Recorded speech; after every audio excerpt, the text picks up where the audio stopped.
بچے کو گود دینا، اپنے والدین کی آغوش میں پرورش پانا بچے کا فطری حق ہے۔ بغیر کسی مجبوری کے اپنے بچے کو کسی دوسرے کو گود دے دینا اس کی حق تلفی ہے۔ بچے کو دنیا میں لانے کا ارادہ تبھی کرنا چاہیے جب والدین اس کی ذمہ داری اٹھانے کا ارادہ بھی رکھتے ہوں۔ ایک لے پالک بچے کو جب یہ معلوم ہوتا ہے کہ جنہیں وہ اپنے ماں باپ سمجھتا رہا وہ اس کے حقیقی والدین نہیں، تو اس کی دنیا اتھل پتھل ہو کر رہ جاتی ہے۔ پھر جب وہ یہ باور کرتا ہے کہ اس کے اصلی والدین نے اسے گویا ایک زائد شے سمجھ کر کسی کا دل بہلانے یا کسی کی تنہائی دور کرنے کے لیے اسے دوسرے کے سپرد کر دیا تھا، تو اپنی ناقدری کا احساس اس کی نفسیات کو مجروح کر کے رکھ دیتا ہے۔ ولدیت کی تبدیلی جھوٹ اور دھوکہ ہے۔ اسلام کسی صورت میں بچوں کی ولدیت تبدیل کرنے کی اجازت نہیں دیتا۔ یہاں تک ہدایت دی گئی ہے کہ کسی بچے کا باپ اگر معلوم نہ ہو سکے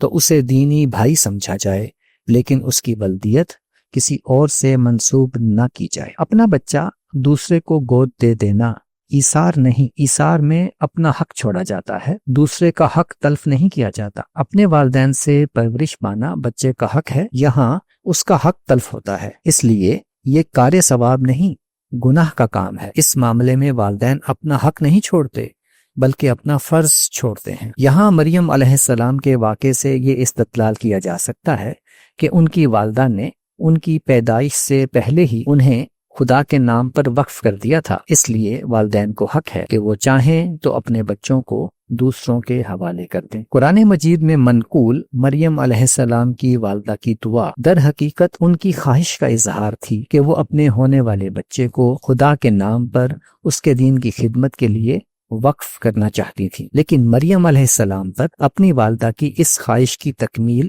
لازم نہ تھی، ایسے ہی جیسے بچپن کے نکاح کی پابندی شعور اور بلوغت کی عمر کو پہنچ کر لازم نہیں ہوتی۔ یہ اور بات ہے کہ مریم علیہ السلام کی اپنی طبیعت بھی اسی طرف مائل رہی جس کی دعا ان کی والدہ نے کی تھی۔ پھر اصولی طور پر ایسا نہیں ہو سکتا کہ ان کے پیدا ہوتے ہی انہیں دین کے خدام کے حوالے کر دیا گیا ہو۔ ہم جانتے ہیں کہ ابراہیم علیہ السلام کو جب خواب میں دکھایا گیا کہ وہ اپنے بیٹے اسماعیل علیہ السلام کو خدا کے لیے ذبح کر رہے ہیں، تو انہوں نے بلا تاویل اس پر عمل کرنے سے پہلے اپنے بیٹے کی رائے لی تھی اور اس کی رضامندی کے بعد ہی اقدام کیا تھا۔ مریم علیہ السلام کا یہ معاملہ بھی ان کی رضامندی ہی سے طے ہوا ہوگا۔ اسی طرح باشعور بچوں کو ان کی رضامندی سے ان کی بہتری کے لیے کسی کے حوالے کرنے میں کوئی حرج نہیں۔ والدین بچے کی پرورش میں اتنا ہی تصرف کر سکتے ہیں جو بچے کے حق میں ہو، اس کی حق تلفی میں